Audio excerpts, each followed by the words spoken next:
ये वैकेंसी जो हुआ था उसमें क्या था, ऑल इंडिया में कहीं से भी आप कोई भी स्टेट का लड़का लड़की भर सकते थे?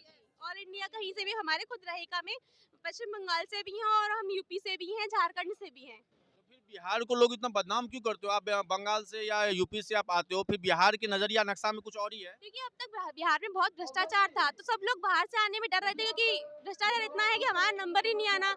लेकिन अब जब भ्रष्टाचार हमें नहीं दिखा, टीयर 1 में देखा हमने, तो हम लोगों ने भी टीयर 2 में फॉर्म भरा, इसीलिए तो कि भ्रष्टाचार नहीं है तो हम ये लोगों जो का वैकेंसी कब आया था?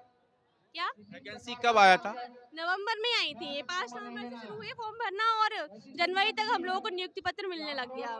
पता है, एक सवाल मेरे जहन में मैं सब पूछता भी हूँ कि इतना जल्दी कहीं आप देखे थे वैकेंसी? नहीं, कहीं नहीं। हमने ये चूज किया क्योंकि टीआरई 1 में जो हमने देखा, इसीलिए टीआरई 2 में हमने ये शुरू किया कि हम भी चलो अब जॉब पा सकते हैं जल्दी से जल्दी, जैसा कि बिहार में हुआ ऐसा कहीं नहीं हुआ।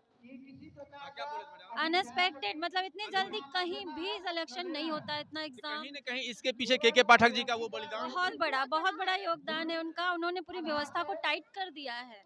और आपके यहाँ भी हम भी रिपोर्टिंग देखते हैं, जहाँ पे 40-50 बच्चे रहते थे, वहाँ पे 100 बच्चे 150 बच्चे जा रहे हैं। तो अटेंडेंस, ये जो नाम काटने का जो एक था सर हम लोग भी देख रहे हैं, हमारे स्कूल में स्ट्रेंथ अब बढ़ गई है बच्चों की बहुत ज़्यादा। जब से नए टीचर हैं उनमें भी उत्साह है कि हम नए टीचर से पढ़ें, और हम लोग जो एक्टिविटीज़ कराते हैं उस सब की वजह से संख्या बहुत बढ़ गई, विद्यालय पूरा भरा रहता है एकदम। ये सबसे बड़ी उपलब्धि है शिक्षा व्यवस्था की। Thank you very much. ये हमारी महिला टीम थी, महिला ब्रिगेड, जो कि यूपी से हैं और रहिका मिडिल स्कूल में ये लोग चयनित हैं और यहाँ पे इनका नियुक्ति पत्र वितरण समारोह में ये आए हुए हैं। आप देख रहे थे मनीष कुमार मणि, फेसबुक पेज मिथिला समाचार, इंस्टाग्राम पे मिथिला समाचार और यूट्यूब पे मिथिला समाचार। Thank you very much. सौ गोटा का प्रणाम करी, गोर लगे, धन्यवाद।